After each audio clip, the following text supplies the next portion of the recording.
Hi, welcome to Prepski. HSST exam only batch.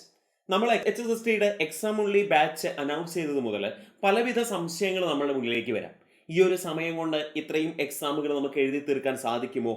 എങ്ങനെയാണ് ഇതിൻ്റെ pattern? ഇതിൻ്റെ ഉള്ളിൽ എങ്ങനത്തെ തരം എക്സാമുകളുണ്ട്? ഇതിൽ എന്തെല്ലാം തരം അനാലിസിസുകൾ ഇതിൻ്റെ ഉള്ളിലുണ്ട്? ഇങ്ങനെയുള്ള ഒരുപാട് സംശയങ്ങൾ നിങ്ങളുടെ മുന്നിലേക്കുണ്ട്. അപ്പോൾ നമ്മുടെ എക്സാം ഉള്ളി ബാച്ച് എന്താണ്, എങ്ങനെയാണ് എന്നാണ് നമ്മൾ ഇതിലൂടെ ഒന്ന് പരിചയപ്പെടാൻ പോകുന്നത്.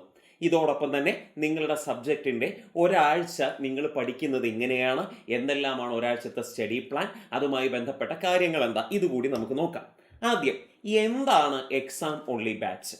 ഒരു മത്സര പരീക്ഷയ്ക്ക് അപ്പിയർ ചെയ്യുന്ന ഒരു ഉദ്യോഗാർത്ഥിയെ സംബന്ധിച്ചിടത്തോളം ഏറ്റവും പ്രധാന പ്രശ്നം പഠിക്കുന്നതിനോടൊപ്പം തന്നെ എക്സാം ഹാളിൽ എങ്ങനെ ഞാൻ ഇത് പ്രസൻറ്റ് ചെയ്യും, ഞാൻ ഈ പഠിച്ച കാര്യങ്ങൾ ആ ഒരു ക്ലിപ്തത വെച്ചിട്ട് ആ ഒരു സമയത്തിനുള്ളിൽ എനിക്ക് എങ്ങനെ എഫക്റ്റീവ് ആയിട്ട് ഈ OMR ഷീറ്റിലേക്ക് എനിക്ക് പകർത്താൻ സാധിക്കും. ഇതാണ് നമ്മുടെ മുന്നിലുള്ള ഏറ്റവും പ്രധാനപ്പെട്ട ചോദ്യം. നെഗറ്റീവ് മാർക്കുകൾ കുറയ്ക്കണം, അറിയുന്ന ഭാഗം കൂടുതൽ നന്നായിട്ട് നമുക്ക് എക്സ്പ്രസ് ചെയ്യാൻ സാധിക്കണം. ഇങ്ങനെയുള്ള കാര്യങ്ങൾക്ക് വേണ്ടിയിട്ട് നിങ്ങൾ പഠിക്കുന്നതിനോടൊപ്പം തന്നെ എക്സാമുകൾക്കും കൂടുതൽ പ്രാധാന്യം കൊടുക്കാൻ വേണ്ടിയിട്ടാണ് യഥാർത്ഥത്തിൽ എക്സാം ഓൺലി ബാച്ചുകൾ നമ്മൾ ചെയ്തിട്ടുള്ളത്. നിങ്ങൾ പല സ്ഥലങ്ങളിൽ പഠിക്കുന്നവരായിരിക്കാം, നിങ്ങൾ സ്വയമേ പഠിക്കുന്നവരായിരിക്കാം, അങ്ങനെ പല ആളുകൾ ഉണ്ടായിരിക്കാം. നമ്മുടെ നോർമൽ ബാച്ചിൽ വരുന്ന, റെഗുലർ ബാച്ചിൽ വരുന്ന ഉദ്യോഗാർത്ഥികൾക്ക് ഈ എക്സാം ഓൺലി ബാച്ച് അതിൽ തന്നെ ഇൻക്ലൂഡഡ് ആണ്. ഇനി നിങ്ങൾക്ക് എക്സാം ആണ് കൂടുതൽ വേണ്ടത് എങ്കിലാണ് നിങ്ങൾ ഈ എക്സാം ഓൺലി ബാച്ചിലേക്ക് നോക്കേണ്ടത്, അല്ലെങ്കിൽ പ്രിഫർ ചെയ്യേണ്ടത്. എങ്ങനെയാണ് എക്സാം ഓൺലി ബാച്ച്, എന്തെല്ലാമാണ് എക്സാം ഓൺലി ബാച്ചിൽ ഇൻക്ലൂഡഡ് ആയിരിക്കുന്നത് എന്ന് നമുക്കൊന്ന് നോക്കാം. ആദ്യമായിട്ട് നിങ്ങൾ മനസ്സിലാക്കുക, നമ്മുടെ എക്സാം നമ്മുടെ മുന്നിലേക്ക് എത്തിയിരിക്കുന്നു. ഏകദേശം ഒരു 60 ദിവസം കൊണ്ട് നമുക്ക് ഇത് കംപ്ലീറ്റ് ചെയ്യണം. അപ്പോൾ ഒരു 60 ഡേയ്സ് സ്റ്റഡി പ്ലാൻ ആയിട്ടാണ് നമ്മൾ ഈ എക്സാം ഓൺലി ബാച്ച് കൊണ്ടുവരുന്നത്. അപ്പോൾ 60 ദിവസം കൊണ്ട് ഇത്ര വലിയൊരു സിലബസ്, ഇത്ര വലിയൊരു ടോപ്പിക്കുകൾ ഇതെല്ലാം പഠിച്ചു തീർക്കാൻ പറ്റുമോ എന്ന് ചോദിച്ചാൽ ബുദ്ധിമുട്ടാണ്. കാരണം വലിയ സിലബസ് ഉണ്ട്. പക്ഷേ സിസ്റ്റമാറ്റിക് ആയിട്ട് പഠിച്ചു കഴിഞ്ഞാൽ സാധിക്കാം. അപ്പോൾ ഈ 60 ഡേയ്സ് സ്റ്റഡി പ്ലാൻ എന്ന് പറഞ്ഞാൽ ഈ ഒരു 60 ദിവസം കൊണ്ട് നിങ്ങൾ ഈ പറഞ്ഞ നമ്മുടെ ടോട്ടൽ സിലബസിനെ നമ്മൾ കൃത്യമായിട്ട് ഓരോ ദിവസവും ഇങ്ങനെ ഇത്ര ഭാഗങ്ങൾ പഠിക്കണം എന്ന് പറഞ്ഞിട്ട് കൃത്യമായിട്ട് നമ്മൾ വിഭജിക്കുന്നു.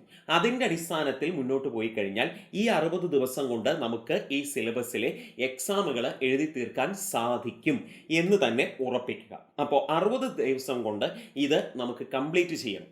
ഈ 60 ദിവസം കൊണ്ട് ഇതിൽ എന്തെല്ലാം വരും എന്ന് നമുക്ക് നോക്കാം. ആദ്യം, ഡെയിലി ടോപ്പിക് എക്സാമുകൾ ഉണ്ടായിരിക്കും. അപ്പോൾ ഓരോ ദിവസവും പഠിക്കേണ്ട കാര്യങ്ങൾ മുൻകൂട്ടി നിങ്ങൾക്ക് സിലബസ് ഓറിയന്റഡ് ആയിട്ട് സ്റ്റഡി പ്ലാൻ ആയിട്ട് തന്നിട്ടുണ്ടാവും. അത് വെച്ച് നിങ്ങൾ പഠിച്ച് ഓരോ ദിവസവും ടോപ്പിക് എക്സാം.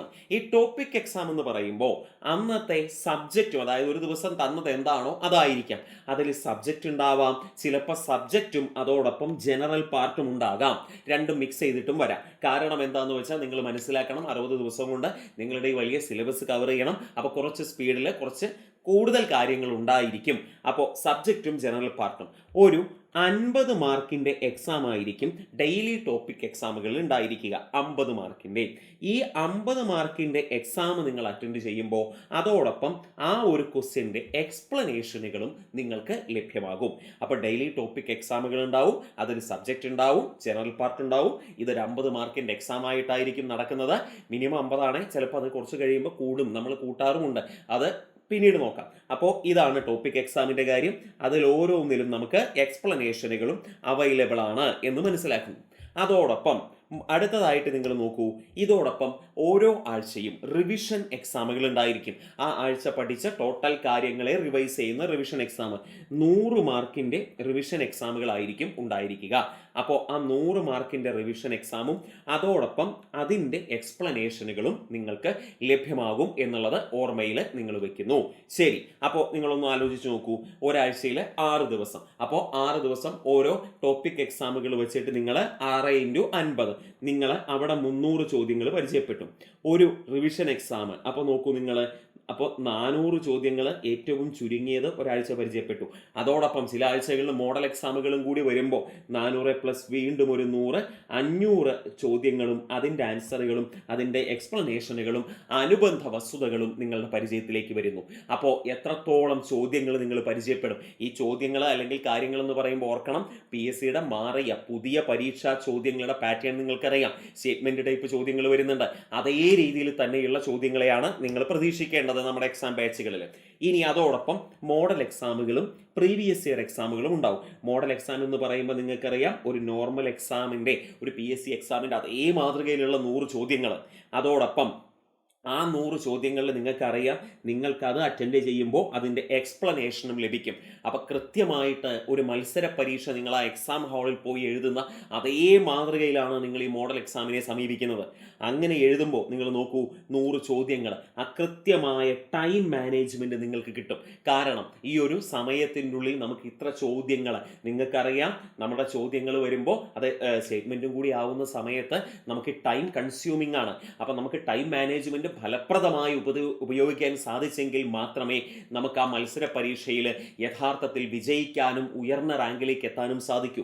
അപ്പോൾ ടൈം മാനേജ്മെൻറ്റ് വളരെ പ്രാധാന്യം അർഹിക്കുന്ന കാര്യമാണ് എന്നുള്ളത് ഓർമ്മയിൽ വെക്കുക. അപ്പോൾ ടൈം മാനേജ്മെൻറ്റ് വളരെ പ്രധാനമായിട്ട്. അതോടൊപ്പം നെഗറ്റീവ് മാർക്കിൻ്റെ പ്രശ്നം നമ്മളെല്ലാവരെയും ബാധിക്കുന്ന ഒരു കാര്യമാണ്, നെഗറ്റീവ് മാർക്ക്. അപ്പോൾ ഓരോ മോഡൽ എക്സാമുകൾ എഴുതുന്തോറും നിങ്ങൾക്ക് ഈ നെഗറ്റീവ് മാർക്ക് കുറയ്ക്കാനും, എനിക്ക് ഏത് സൈഡാണ് ഞാൻ സ്ട്രോങ്, ഏത് ഭാഗത്താണ് ഞാൻ കുറച്ച് വീക്ക് എന്ന് സ്വയം വിലയിരുത്താനുമുള്ള അവസരമാണ് വരുന്നത്. ഇങ്ങനെയുള്ള ഏറ്റവും മിനിമം നിങ്ങൾ 15 മോഡൽ എക്സാമുകളാണ് നമ്മുടെ ഈ എക്സാം ബാച്ചിലുള്ളത്. അപ്പോൾ തന്നെ നിങ്ങൾക്കറിയാം 1500 ചോദ്യങ്ങളും അതിൻ്റെ അനുബന്ധ വസ്തുതകളും എക്സ്പ്ലനേഷൻസും നിങ്ങളുടെ കാര്യങ്ങളിലേക്ക് വരുന്നു. ഇനി ഓരോ മോഡൽ എക്സാമിന് ശേഷവും അല്ലെങ്കിൽ ഓരോ എക്സാമുകൾക്ക് ശേഷവും നമ്മൾ പറയാറുണ്ട് ഓൾ കേരള റാങ്ക് ലിസ്റ്റ്. ഇതിൻ്റെ കാര്യങ്ങളൊക്കെ ഞാൻ മുൻപേ പറഞ്ഞിട്ടുണ്ട്. ഇങ്ങനെ റാങ്ക് ലിസ്റ്റും കൂടി വരുമ്പോൾ നിങ്ങൾക്ക് നിങ്ങളുടെ പഠനം മറ്റുള്ളവരുമായി കമ്പയർ ചെയ്യുമ്പോൾ നമ്മുടെ സ്ഥാനം ഇത് സ്വയം വിലയിരുത്താൻ നമുക്ക് സാധിക്കുന്നു. അതോടൊപ്പം തന്നെ ഈ എക്സാമുകൾക്ക് ശേഷം ഈ എക്സാമിൻ്റെ ഡീറ്റെയിൽഡ് എക്സാം അനാലിസിസ് നമ്മുടെ ആപ്പിൽ ലഭിക്കും. എന്ന് പറഞ്ഞാൽ നിങ്ങൾക്ക് എത്ര മാർക്ക്, അതിൽ എത്ര എണ്ണം നിങ്ങൾ കറക്റ്റായി, അതോടൊപ്പം തന്നെ നിങ്ങൾക്ക് എത്ര നെഗറ്റീവ് മാർക്ക് വന്നു, ഇത് വളരെ പ്രാധാന്യം. ഇപ്പോൾ നിങ്ങൾക്ക് ഒരു 60 എണ്ണം ശരിയായി എന്ന് വിചാരിക്കുക, എന്നാൽ നിങ്ങൾക്ക് ബാക്കിയുള്ളവർ ഒരു 18 എണ്ണം തെറ്റി എന്ന് വിചാരിക്കുക. അപ്പോൾ മൈനസ് മാർക്ക് എത്രത്തോളം നിങ്ങളുടെ ടോട്ടൽ മാർക്കിനെ ബാധിച്ചു എന്നുള്ളത് നിങ്ങൾക്ക് മനസ്സിലാവും. ഇങ്ങനെയുള്ള മാർക്കിൻ്റെ അനാലിസിസ്, അതുപോലെ നിങ്ങൾ എത്ര സമയം എടുക്കുന്നു ഓരോ ഭാഗത്തിന്, നിങ്ങൾ എത്ര സമയം എടുത്തിട്ടാണ് നിങ്ങൾ ഈ ആൻസർ ചെയ്യുന്നത്, ടൈം മാനേജ്മെൻറ്റ്. അപ്പോൾ ഓരോ മോഡൽ എക്സാം കഴിയും തോറും ടൈം മാനേജ്മെൻറ്റ് മെച്ചപ്പെടുത്താൻ നിങ്ങളെ കൊണ്ട് സാധിക്കും. അതോടൊപ്പം ആക്യുറസി, നിങ്ങൾ ഇതിൽ എത്രത്തോളം അക്യുറേറ്റ് ആയിട്ടാണ് നിങ്ങൾ ഓരോ ആൻസറുകളും ചെയ്യുന്നത്, ഇതെല്ലാം ഡീറ്റെയിൽ ആയിട്ട് നമ്മുടെ എക്സാം അനാലിസിസ് പാർട്ടിൽ നമ്മുടെ ആപ്പിൽ ലഭിക്കുന്നതാണ്. അപ്പോൾ ഇങ്ങനെയുള്ള എല്ലാ സവിശേഷതകളും നമ്മുടെ ഈ ഒരു എക്സാം ഓൺലി ബാച്ചിനുണ്ട്. ഓക്കെ, അപ്പോൾ നമ്മൾ പറഞ്ഞു ഇങ്ങനെ ഓൾ കേരള റാങ്ക് ലിസ്റ്റ് ഉണ്ട്. ഈ റാങ്ക് ലിസ്റ്റും അതുപോലെ തന്നെ മോഡൽ എക്സാമും പ്രീവിയസ് ഇയർ എക്സാമും ടോപ്പിക് വൈസ് എക്സാമും റിവിഷൻ എക്സാമുകളും ഇത്രയും സവിശേഷതകളെ ഇത്രയും സിസ്റ്റമാറ്റിക് ആയിട്ടുള്ളൊരു സ്റ്റഡി പ്ലാനിലൂടെ മുന്നേറുന്ന നമ്മുടെ എക്സാം ഓൺലി ബാച്ചിൻ്റെ ഇപ്പോഴത്തെ ഫീ എന്ന് പറയുന്നത് 999 രൂപയാണ് ഇപ്പോഴത്തെ ഫീ എന്ന് പറയുന്നത്. അപ്പോൾ നിങ്ങൾക്ക് ഏറ്റവും കുറഞ്ഞ രീതിയിൽ ഏറ്റവും സവിശേഷതകളുള്ള എത്രയും എക്സാമുകൾ നിങ്ങളെ കൊണ്ട് ചെയ്യിപ്പിക്കാൻ സാധിക്കുമോ അത്രയും നിങ്ങൾക്ക് ഉള്ള ഒരു ഓപ്ഷനാണ് ഈ എക്സാം ഓൺലി ബാച്ച്. അപ്പോൾ ഇത്രയുമാണ് ഈ എക്സാം ഓൺലി ബാച്ചിൻ്റെ ഇപ്പോഴത്തെ ഫീ എന്ന് പറയുന്നത് എന്നുകൂടി ഒന്ന് ഓർമ്മയിൽ വെക്കുന്നു. ഈ എക്സാം ഓൺലി ബാച്ചിൽ നിങ്ങളുടെ ഓരോ സബ്ജക്റ്റിൻ്റെയും നമുക്ക് നിങ്ങളുടെ സബ്ജക്റ്റിൻ്റെ ടൈം ടേബിളിലേക്കാണ് ഇനി നമ്മൾ കടക്കുന്നത്. നോക്കൂ, HSST സുവോളജിയുടെ ആദ്യ ആഴ്ചയിലെ ടൈം ടേബിളാണ് നമ്മൾ കാണുന്നത്. ഡേ 1 അതിൽ part 1 systematic basic concept importance of numerical taxonomy. Then day 2 dimension എന്ന് പറയുന്ന കാര്യം മൊഡ്യൂൾ 1. ഡേ 3 ടീച്ചിങ് ആപ്റ്റിറ്റ്യൂഡിൻ്റെ ഭാഗമാണ് വരുന്നത്, നേച്ചർ, ഒബ്ജക്റ്റീവ്സ് തുടങ്ങിയ കാര്യങ്ങൾ. Day 4 procedure keys and taxonomic keys ആണ് വരുന്നത്. ഡേ 5 എവല്യൂഷണറി തിയറീസ് ആണ് വരുന്നത്. ഡേ 6 കോൺസ്റ്റിറ്റ്യൂഷൻ്റെ അതായത് ജനറൽ പാർട്ടിൻ്റെ ഭാഗമാണ്, salient features of constitution and the preamble ആണ് വരുന്നത്. Then day 7 revision. അപ്പോൾ ഇങ്ങനെയാണ് നമ്മുടെ HSST സുവോളജിയുടെ ഒരു വീക്കിലെ ടൈം ടേബിൾ വരുന്നത്. നോക്കൂ, ഇത്രയും ടോപ്പിക് വൈസ് എക്സാമുകളുണ്ട്, അതുപോലെ തന്നെ റിവിഷൻ എക്സാമുകൾ, പിന്നീട് മോഡൽ എക്സാമുകളെല്ലാം ടൈം ടേബിളിലേക്ക് വരും. അപ്പോൾ ഇങ്ങനെയാണ് HSST സുവോളജിയുടെ എക്സാം ഓൺലി ബാച്ച്. അപ്പോൾ ടൈം ടേബിൾ കൂടി നിങ്ങൾ പരിചയപ്പെട്ടു. കൂടുതൽ വിവരങ്ങൾക്ക് താഴെ കാണുന്ന നമ്പറിൽ വിളിക്കുകയോ വാട്സപ്പ് ചെയ്യുകയോ ചെയ്താൽ മതി.